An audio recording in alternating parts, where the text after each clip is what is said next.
ఓం విశ్వకర్మ గురవే నమః.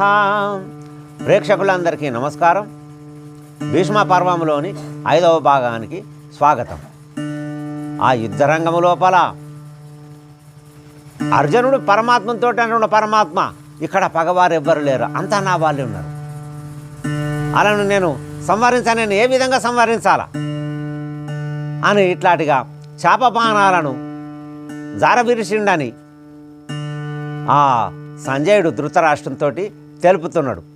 అప్పుడు ఆ అర్జునుడు ఇంకా పరమాత్మతో ఏమంటున్నాడు కదా, క్షత్రియ ధర్మము గాలిపోని ఈ గోత్రహత్య నా చేత దాత్రిలోనే చేయలేను, ఓ ధనుజాంతక సుర వినుత పనిలే ధన సంపద భూమి కనుగొనను శాశ్వతమేమి. పరమాత్మ ఈ క్షత్రియ ధర్మం అంటే గిట్లాడుకుంటుంది. మన వాళ్ళని మనమే సంవరించడమా? అలా సంవరించి ఈ రాజ్యమును ఏలితే ఏమన్నా ఫలితం ఏమున్నది? ఈ ధన సంపదలను అనుభవిస్తే ఏమున్నది? ఏమన్నా నచ్చేది ఉన్నదా? ఇది పాపం కాకపోతే మరి ఏమిటిది? ఇది నేను యుద్ధం చేయ పరమాత్మ అని అర్జునుడు కృష్ణమూర్తితో అంటున్నాడు. సురవందిత పరమేశ్వర, సురవందిత పరమేశ్వర దురమునాప్తులను చాలా దునిమిక పృథ్విన్ మరి ఏరుట కంటెను విపినము నరదుగా సేవించదము నగదర వినుమి. పరమాత్మ మన వాళ్ళనే మనం సంవరించి ఈ రాజ్యమును ఏలి ఈ ధన సంపదలను అనుభవించిన బదిలి ఎక్కడికన్నా అడవి లోపలికి వెళ్ళిపోయి అక్కడ ఉన్నది న్యాయం అనిపిస్తున్నది. శాశ్వతమైనది అయితే కాదు కదా ఈ ధనము, ద్రవ్యము, ఈ రాజ్యము, ఇవన్నీ కూడా ఎవి అయినా శాశ్వతమా? ఎవి కూడా శాశ్వతం కావు కదా. పరమాత్మ నీకు తెలియంది ఏమున్నది? మన వాళ్ళని మనమే నేనే సంవరించి ఈ పాపం కట్టుకునే బదిలి అడవి లోపలికి వెళ్ళిపోయి అక్కడ ఉండి సేవించుకుంటా ఆ వనము లోపల వండుకుంటా ఉన్నది నయమని అర్జునుడు కృష్ణమూర్తితో అంటున్నాడు. విని శ్రీపతి అనే పార్త, విని శ్రీపతి అనే పార్త నీ పని జరిచేటి బుద్ధి నీకు పరగను ఇచట జనించను లోకమందున నపకీర్తి గలుగుని కవనిలో చాలా. అర్జునుడి మాటలు విన్నటువంటి పరమాత్ముడు అంటున్నాడు, అర్జున నీకేం బుద్ధి పుట్టింది? అయ్యా విపరీతమైన బుద్ధి ఇది. నేను యుద్ధం చేయాలని శాపబాణాలను వారేసాను. ఇక్కడికి వచ్చినాక యుద్ధానికి వచ్చినాక నేను ఇలాను చూస్తాను, తోలుకొని రమ్మంటే నేను తోలుకొని వస్తి. ఇలాను చూసి నువ్వు శాపబాణాలు వారేసి నా వాళ్ళు నా వాళ్ళు నా వాళ్ళని అంటున్నావు. ఇప్పుడు ఇట్లాంటిగా చేస్తే యుద్ధం చేయకపోతే ఇప్పుడు అపకీర్తి కలుగుతుంది అని ఆ అర్జునుడితోటి కృష్ణమూర్తి అంటున్నాడు. ఉభయ బలములొక చోట సిద్ధమై,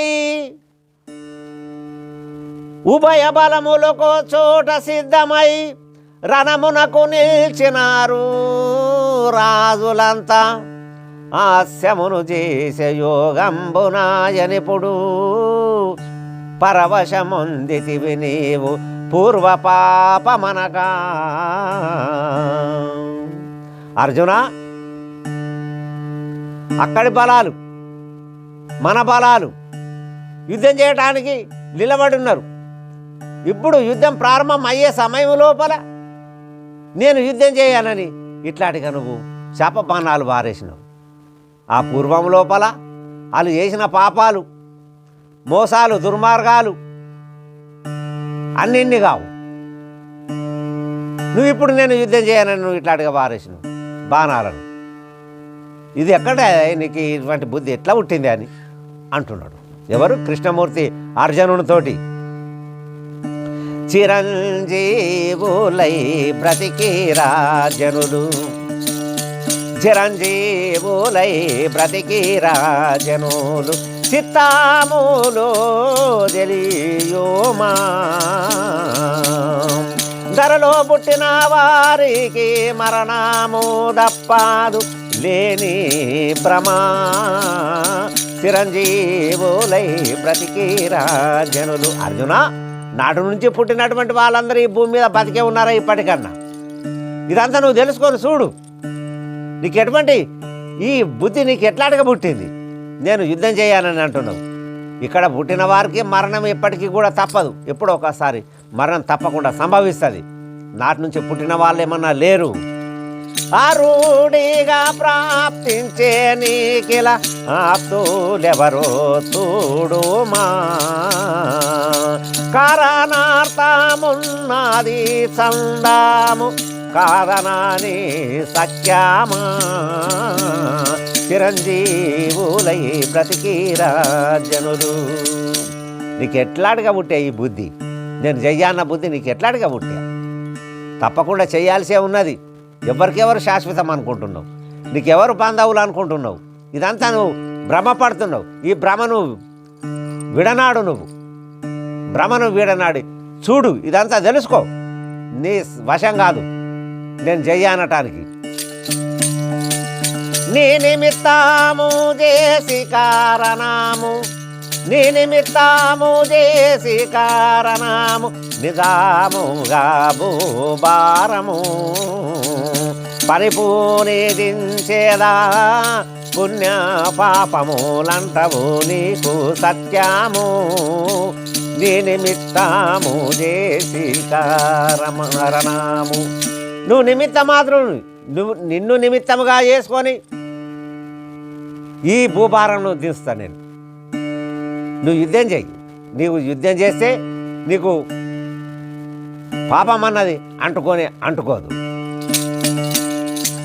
నేనే సకల బ్రహ్మాండ గోళము, నేనే సకల బ్రహ్మాండ గోళము నిర్మించిన చందాము, నానా విధము లయము చేసేదా నను పొందిటి కోసాము, నేనే సకల బ్రహ్మాండ గోళము. ఈ సకల బ్రహ్మాండ గోళమంతను కూడా సర్వమును నేను సృజించిన వాణ్ణి, నేనే పుట్టించిన వాణ్ణి. అందరిని నేను లయం చేసుకుంటా. నన్ను పొందేటి కోసం, నన్ను పొందాలని అందరిని కూడా లయం చేసుకున్నట్టు నేనే నిమిత్తంగానే యుద్ధం చేసుడు. భూభారం దించేది నేనే. నీకు యుద్ధం చేస్తే ఏమన్నా పాపము అంటనే అంటదు. సకల వ్యాపకుడా నా సామర్థ్యము, సకల వ్యాపకుడా నా సామర్థ్యము సర్వజ్ఞులెరుగారు,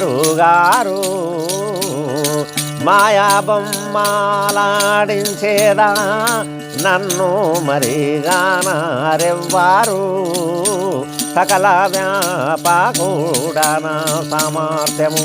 అర్జున, నేను సకల వ్యాపకుణ్ణి, అంతటా వ్యాపించి ఉన్నటువంటి వాడిని. ఆ సర్వము నేనే. నేను మాయ బొమ్మలు ఆడిస్తున్నా. నన్ను ఎవ్వరు కూడా తెలుసుకోవడం లేదు, తెలుసుకోరు కూడా.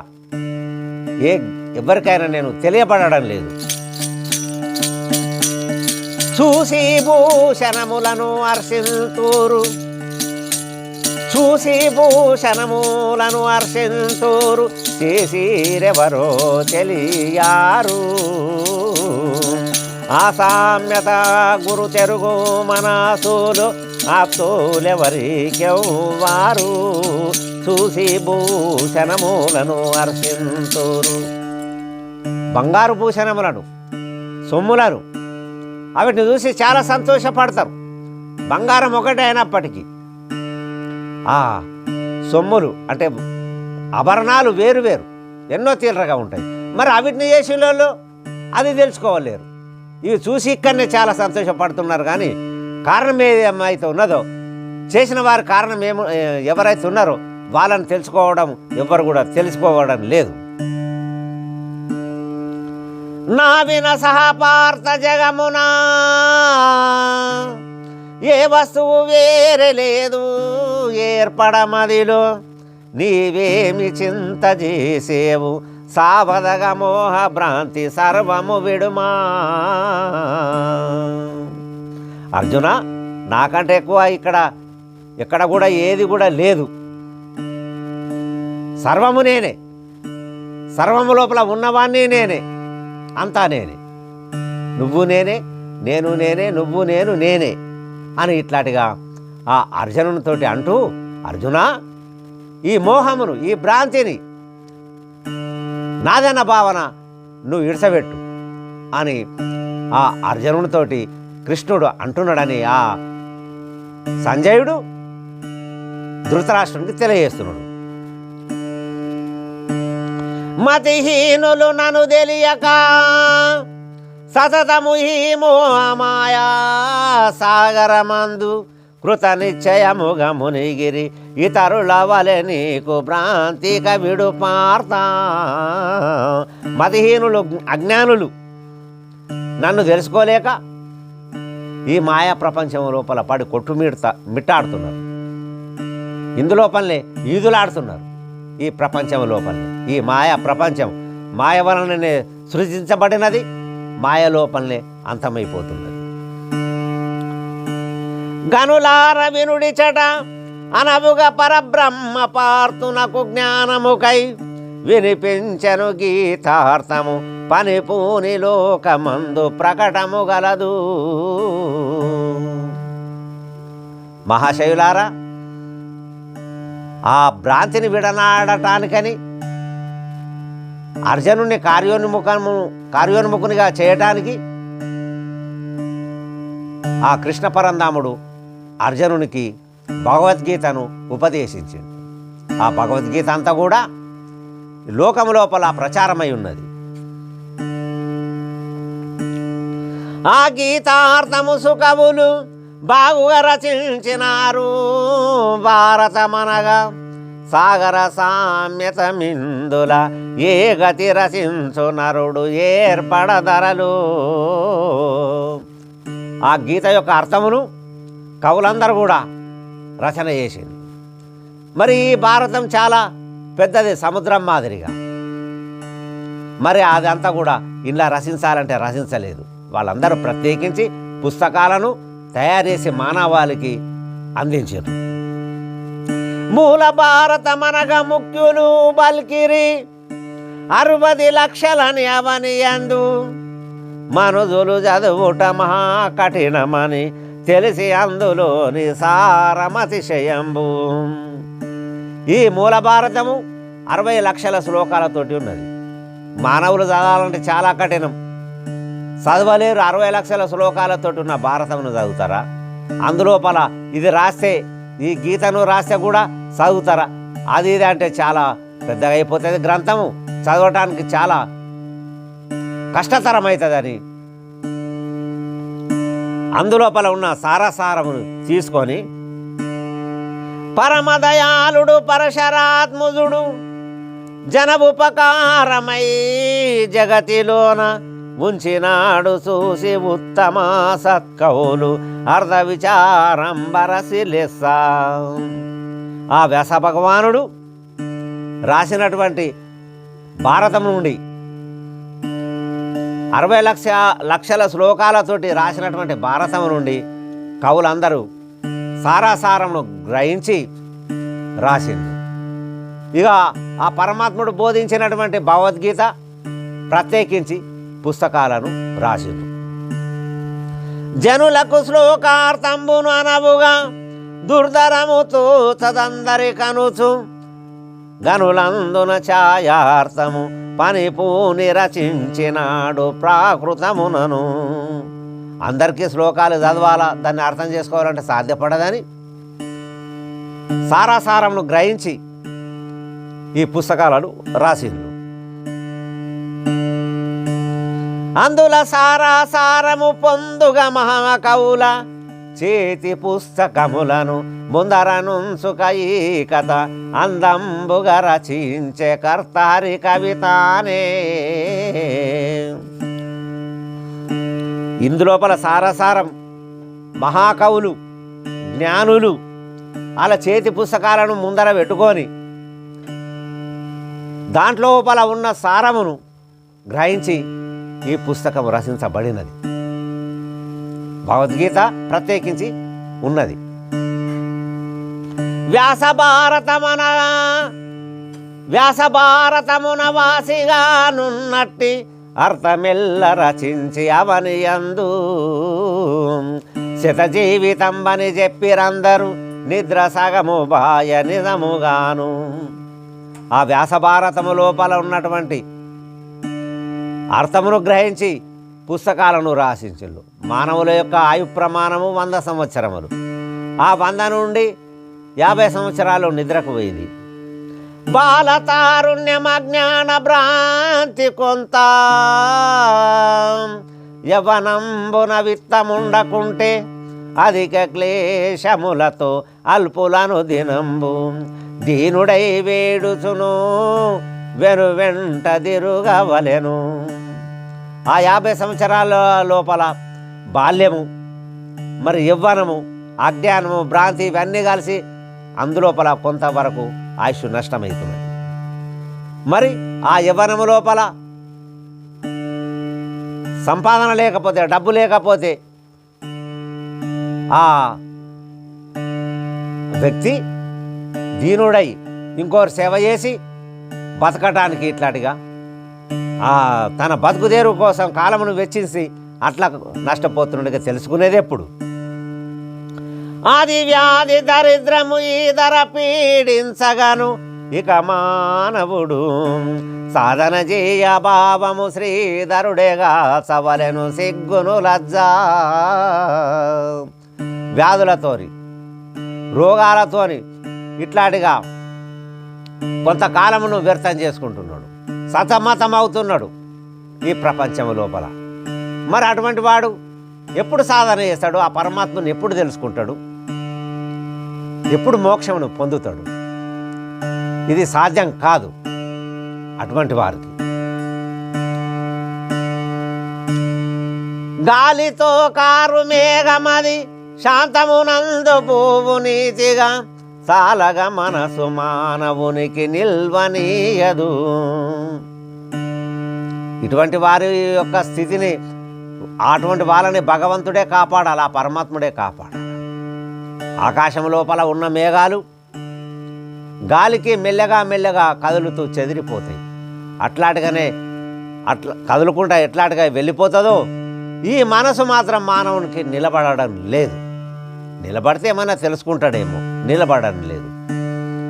మూలము సకల కర్మములు ముఖ్యమనుచు మునిగిరి మూర్ఖులిందు. ఇవన్నిటికీ కారణము కర్మలే అని, చేసుకున్న కర్మలే అని, పూర్వజన్మ కృతమని అదే భ్రమ లోపల పడి ఈ సంసార సాగరంలోనే కొట్టుమిట్టాడుతుంటారు. ఏ మాత్రమైనను ఈశ్వర భక్తి పూర్వపుణ్యము చాత బుట్టినప్పుడు నారాయణ స్మరణ నాటకుంట చెవుల మద గర్వులు వినరు మైలో భూపా. ఏమాత్రమన్నా పూర్వపుణ్యం చేత ఆ భగవంతుడు నామస్మరణ చేసే శక్తి వస్తుంది. అట్లాంటిగా ఏ కొద్ది శక్తి వచ్చినా కానీ ఆ భగవంతుని యొక్క నామస్మరణ, నారాయణ యొక్క నామస్మరణ వినకుండా పక్క వాళ్ళు, దుర్మార్గులు, దుష్టులు వాళ్ళు వినరు, వినటోళ్ళని విననీయకుండా ఇట్లాంటిగా చేస్తున్నారు. ఇందుకు సజ్జన సంగతి ఎందాకను ప్రాప్తమవును ఏర్పడదరలు పొందరు కలిమలంబులు జీవుండు రెండు మోసములేక. బ్రహ్మజ్ఞానుల యొక్క సాంగత్యము, అటువంటి వాళ్ళ సాంగత్యం కలిగేంత వరకు కలిగితే అటువంటి వాళ్ళు ఎటువంటి కల్మశాల లోపల ఉండరు. అవన్నీ కల్మశాలన్నీ కూడా వెళ్ళిపోతాయి. జీవునికి మోసం అన్నది రాదు. సాంగత్యం చేత జ్ఞానము వస్తుంది, బ్రహ్మజ్ఞానము అలవడుతుంది.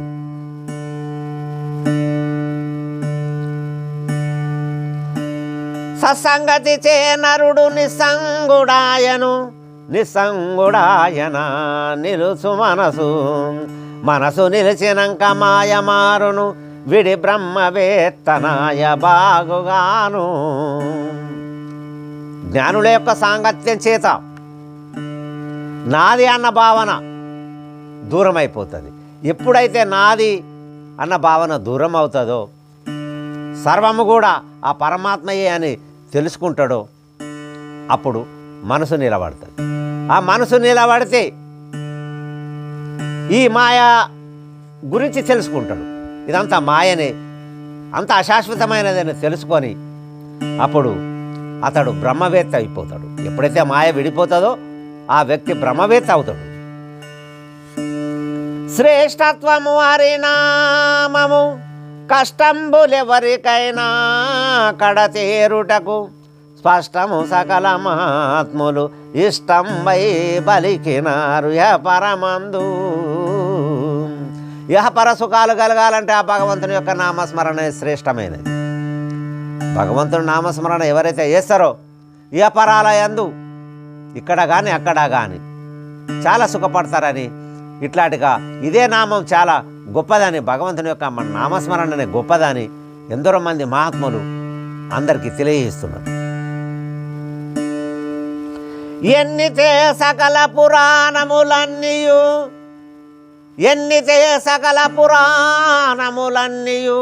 మంగళప్రదంబు అవనిలో కనగా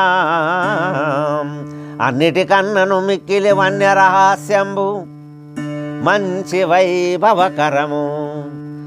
పురాణాలన్నీ కూడా చాలా మంచి చేసేటి, జ్ఞానమును ప్రసాదించేటటి. అన్నిటికంటే గొప్పగా ఉన్నది ఏది? ఈ భారతము లోపల వనాపర్వం లోపల ఆ భగవంతుని తెలుసుకునే విధానం అంతా కూడా అందులోపల రాసి ఉన్నది.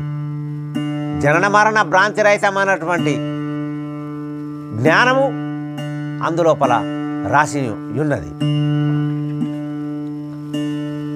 భారత కథ విస్తారము ఆరూఢిగా భీష్మ పర్వమందు గీత సారము జగదోద్ధారము దారుల్లో పఠన చేసే ధన్యులే వారు.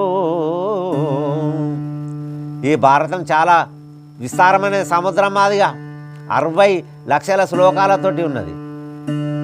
మరి అందులోపల ఈ భీష్మ పర్వం లోపల ఆ గీత యొక్క సారమంతా ఆ పరమాత్ముడు అందరికీ తెలియాలని అర్జునునికి తెలియజేసిండు.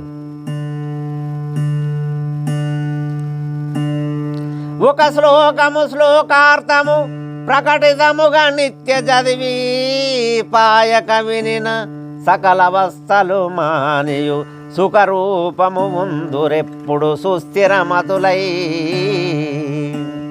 ఎవరైతే గీతను చదువుతారో, ఒక శ్లోకమును చదివిన, అర్ధ శ్లోకమును చదివిన, దాని యొక్క తాత్పర్యమును వినిన వీళ్ళందరికీ కూడా వ్యాపార సుఖములు కలుగుతాయి. విజయుని మోహజ్వరముకు నిజముగా గీతారసంబు నీతుల చేత సృజించే పౌరుషంబును నిజముగా గీతారసంబు నీతుల చేత సృజించే పౌరుషంబును అజరుద్రాదులును మునులు ఔ బలి అనగా. నేను యుద్ధం చెయ్యను, వీళ్ళందరూ నా వాళ్ళే అన్న మోహభ్రాంతి లోపల ఉన్నటువంటి అర్జునునికి ఈ గీతను బోధించి, ఆ గీత లోపల నీతులను ఇవన్నీ కూడా అర్జునునికి బోధించి కార్యోన్ముఖుని చేసిండు. అతని లోపల పౌరుషమును పుట్టించిండు. ఎవరు? ఆ కృష్ణ పరంధాముడు. అజరుద్రాదులను మునులహు బలి అనగా బ్రహ్మాది దేవతలందరూ కూడా, మునులందరూ కూడా వారేవానే విధంగా ఆ అర్జునునికి గీతాబోధను చేసిండు. ఎవరు? శ్రీకృష్ణ పరంధాముడు. కొని చాపము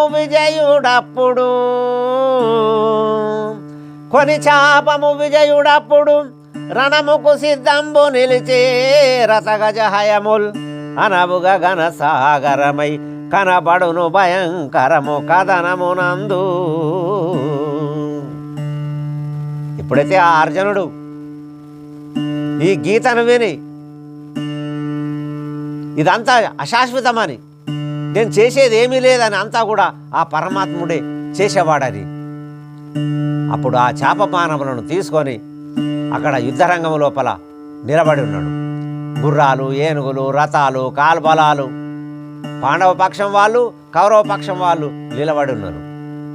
కురుపతి సేనా సముఖము పరమ ఉదారుండు సుగుణ పావనుడు శరశాపముగొని రథమున మరి భీష్ముడు నిల్చెనప్పుడు మహాతేజమున.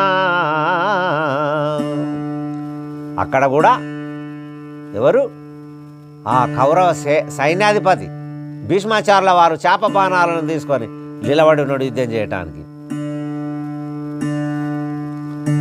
యమసూనుడు గని భీష్ముని క్రమముగా నిజ భక్తి చేత కరములు ముడసి తమ తమ్ముల వెంట దోలుకొని శరణను సొమ్రొక్కి నిల్చేసేలుగనప్పుడు.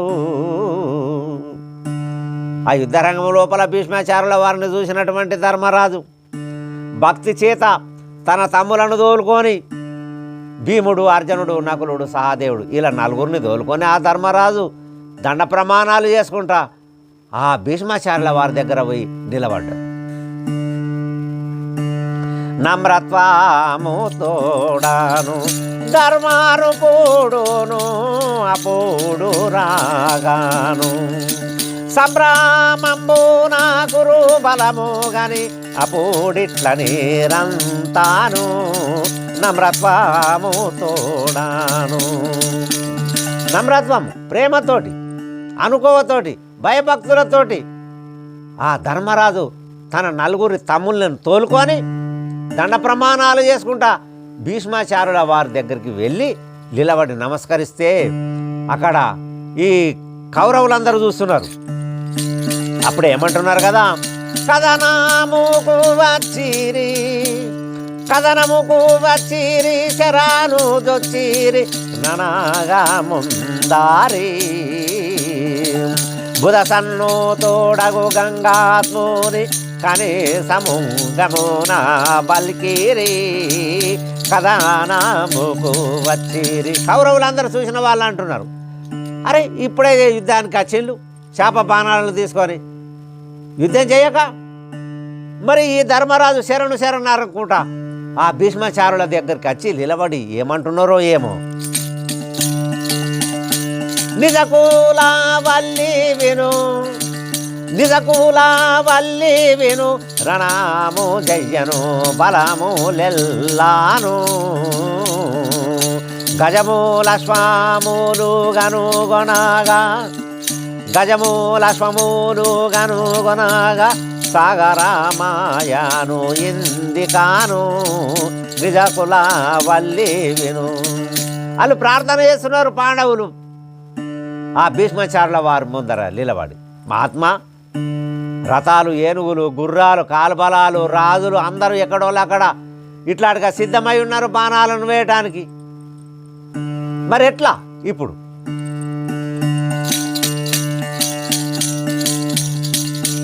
సేవకులాము మేమికా ఏమిదో సాక సేవకులము మేమికా ఏమిదో సాక వీరానాయాక వివేగము నిన్నడుగా వచ్చినాము మీ ఆజ్ఞ మాకికా సేవకులము మేమికా. మహాత్మా, చూడు ఎక్కడ చూసినా సముద్రం మాదిరిగా సైన్యం నిలబడి ఉన్నది యుద్ధం చేయటానికి. మాకైతే ఏమి దోసదు, మీ ఆజ్ఞ ఏమిడదాం, మాకు సెలవు ఇవ్వలేని ఆ ధర్మరాజు, పాండవులు, భీష్మాచార్యుల వారిని ఇట్లాంటిగా అంటూ వేడుకుంటున్నారు. కౌంతేయుల సముఖము నిలిచి పలుకగా కరి భీష్ముడును సయ్యన సంతోషంబున బలికే కురువరులకున్ సర్వంబు వినుగ్రక్కున పంతంబుడియు మమ్ముల శరణంటిరి సుకృతంబున చింతించకుడి విజయము శీఘ్రమునాయా యమనందన. ఆ పాండవులు ఎప్పుడైతే ప్రార్థన చేసిందో భీష్ముని, అప్పుడు భీష్ముడు చాలా సంతోషపడుతున్నాడు. మీరు ఇక్కడికి వచ్చి నాకు ప్రార్థన చేస్తున్నారు, వీళ్ళందరూ కూడా కౌరవులందరూ వినేటట్టుగా మాట్లాడుతున్నాడు. ధర్మరాజా, ఈ యుద్ధరంగం లోపల నీకు జయం కలుగుతుందని అంటున్నాడు. నేనాప్తోడానని గురు తెరిగి, నేనాప్తోడానని గురు తెరిగి, మనసు నాభిమానములుడిగి, నేనాప్తోడానని గురు తెరిగి, నను ఆజ్ఞాను మీరడుగా వచ్చిన ఫలమును గను జయాము, హరి కృపతో నిశ్చయాము, నేనాప్తుడానని గురు తిరిగి. ధర్మరాజా, నేను ఆప్తున్నాని, నేను బంధువునని ఇది తెలుసుకొని మీరు నమ్రత్వంతో అనుకోతోటి వచ్చి నన్ను అడుగుతున్నారు. మీ మనసు లోపల ఎటువంటి భేదభావం లేకుండా అవన్నిటిని ఇడతబెట్టి, భేదభావాలన్నీ ఇడతబెట్టి మీరు వచ్చి నన్ను ప్రార్థన చేసి అడుగుతున్నారు. నాకు ఎంతో సంతోషంగా ఉన్నది. మీరు అడగతందుకు వచ్చింది కదా, మీరు అడిగిన ఫలం తప్పకుండా మీకు సిద్ధిస్తుంది, మీకు జయము కలుగుతుంది ఆ పరమాత్మని అనుగ్రహం వలన అని ఆ ధర్మరాజుతోటి భీష్మాచార్యుల వారు అంటున్నారు. కాలమెరిగి అనుకూల వాక్యమూల, కాలమెరిగి అనుకూల వాక్యమూల, దీనత చెందెటి వాడు ఇలాలోన ధన్యుడు చెడిపోడు, కాలమెరిగి అనుకూల వాక్యమూల. సమయానుకూలంగా నడుచుకున్నటువంటి వాడు, దీనతతోటి ఉన్నటువంటి వాడు ఈ ప్రపంచం లోపల ఎప్పటికి కూడా చెడిపోడు. మీరు కూడా అదే మాదిరిగా నడుచుకుంటున్నారు, మీకు తప్పకుండా జయం కలుగుతుంది ధర్మరాజా అని అంటున్నాడు. ఇలాగు నా లోకములు శ్రేష్టము, ఇలాగు నా లోకములు శ్రేష్టము, బాలశిని గని ప్రజలు ముకులింతూరు కరములు రుపులు, ఇలాగు నా లోకములు శ్రేష్టము. ధర్మరాజా, ఇదే మాదిరిగా ఉండాలా ఈ ప్రపంచం లోపల, అనుకోగానే ఉండాలా. అందరూ కూడా మన్నిస్తారు. ఆ బాలశేష అంటే నెలవంకను చూసినటువంటి వాళ్ళు, పెద్దలు కానీ పిల్లలు కానీ ఎవరన్నా కానీ రాజులు కానీ అటువంటి నెలవంకకు నమస్కారం చేస్తారు. నువ్వు అటువంటి వానివి, నీకు అందరూ కూడా నమస్కారం చేస్తారు, నీకు తప్పకుండా జయం కలుగుతుందని ఆ భీష్మాచార్యుల వారు ధర్మరాజుతోటి అంటున్నాడు. సనుడు శ్రీహరి కృపతో, సనుడు శ్రీహరి కృపతో అనుమానము లేదు జయమవు, శరములిక గనులని సంశయముందక, రణమున విడుముండి సకల రాజుల సరిగా. ధర్మరాజా, మీరు వెళ్ళి తప్పకుండా మా మీద వీళ్ళు పెద్దవాళ్ళు, గొప్పవాళ్ళు, మహానీయులు, మహాత్ములు, గురువులు, బాంధవులు ఇవన్నీ అనుకోకు. మీరు బాణాలను మా మీద వేయండి. తప్పకుండా పరమాత్మని కృప వలన ఆ కృష్ణమూర్తి నీ దగ్గర ఉన్నాడు కదా, అతని అనుగ్రహం వలన తప్పకుండా నీకు జయం కలుగుతుంది. వెళ్ళు, నువ్వు భయపడకు, మా మీద బాణాలు వేయని ఆ భీష్మాచార్యుల వారు ఆ పాండవులతో అన్నాడు. అచటి నుండి శీఘ్రము వచ్చిరి ఆచార్యు కడకు, వాసిగా వారు దుచరితులు కౌరవులు ఎచ్చుగా నిలుచుండి కనగ ఇలపై నిలచి. ఆ భీష్మాచార్యుల వారి దగ్గర ఆజ్ఞ తీసుకొని ఈ పాండవులు వాళ్ళ గురువు అయినటువంటి ద్రోణాచార్యుల దగ్గరికి దండ ప్రమాణాలు చేసుకుంటూ వచ్చి నిలబడి, ఇప్పుడు వీళ్ళు ఇక్కడికి ఎందుకు వచ్చారే అని ఈ కౌరవులు అనుకుంటున్నారు. చేసిరి ప్రార్థన సాలగా దోసిలి దాసి సువాచతో దురముకు ఇలను వాసిగా వచ్చేటి మార్గము బాసురముగా ఆజ్ఞయేమి భూసుర శ్రేష్ట. చేతులు జోడించుకొని ఆ ద్రోణాచార్యుల వారికి ప్రార్థన చేస్తున్నారు. గురుదేవా, మరి ఈ యుద్ధం లోపల ఎట్లా రావాలి, ఎట్లా యుద్ధం చేయాలి, ఇవన్నీ కూడా ప్రేమతోటి ఆ ద్రోణాచార్యుల వారిని ఈ పాండవులు అడుగుతున్నారు. విని ధర్మజు మృదు వాక్యము మనమున హర్షించి వేగా మరి ద్రోణుడు జననాథులు వినగ బలికెను అనుమానము లేకరండి అందరూ పోరా. మృదు మధురంగా తీయగా మాట్లాడుతున్నాడు ఎవరు? ఈ పాండవులు, ధర్మరాజు.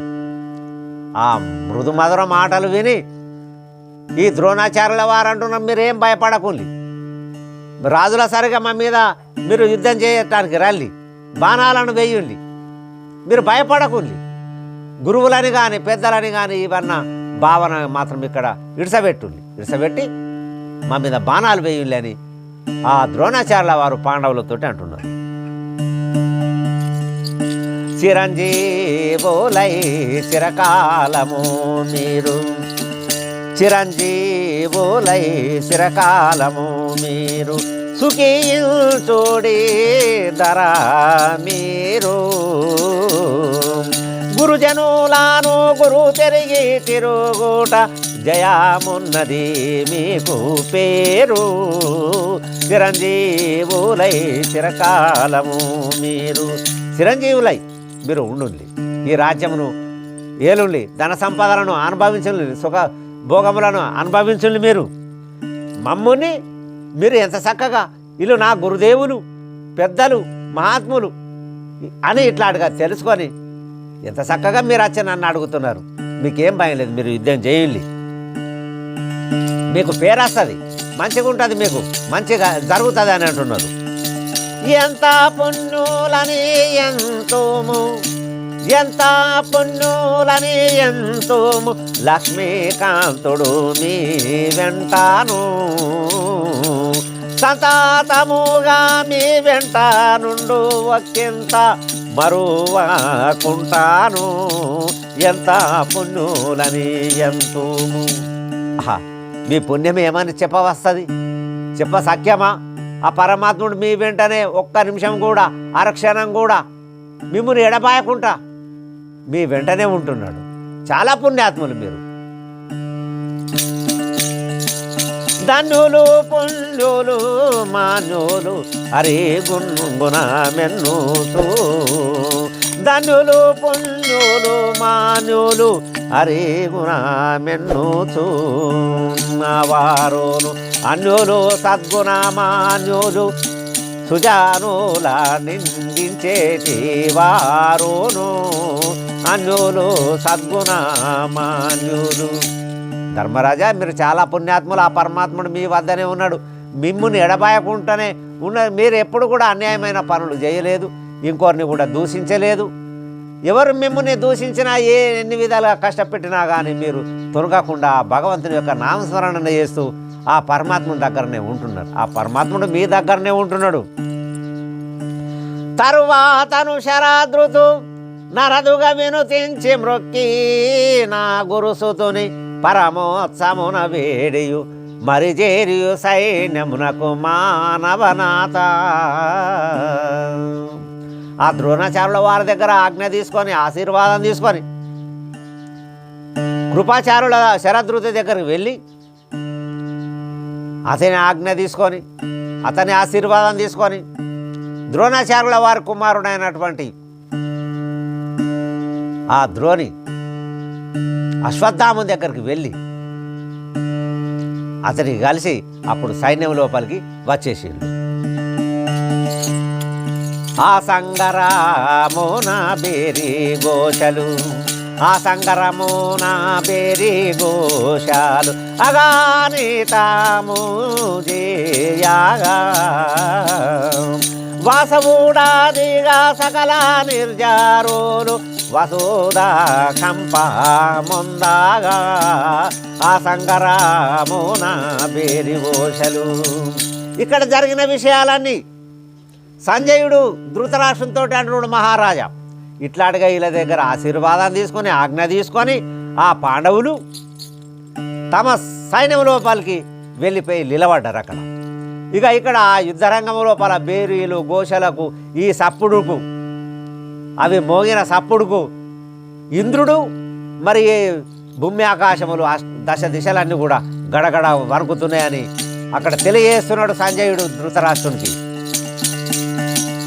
బాసురముగా రథమెక్కిన వీరులు భరద్వజుడాదిగా దేశీరి శరములు పూని అస్తమున లెక్కించి బలమీగా బాసురాముగా రథమెక్కిన వీరులు.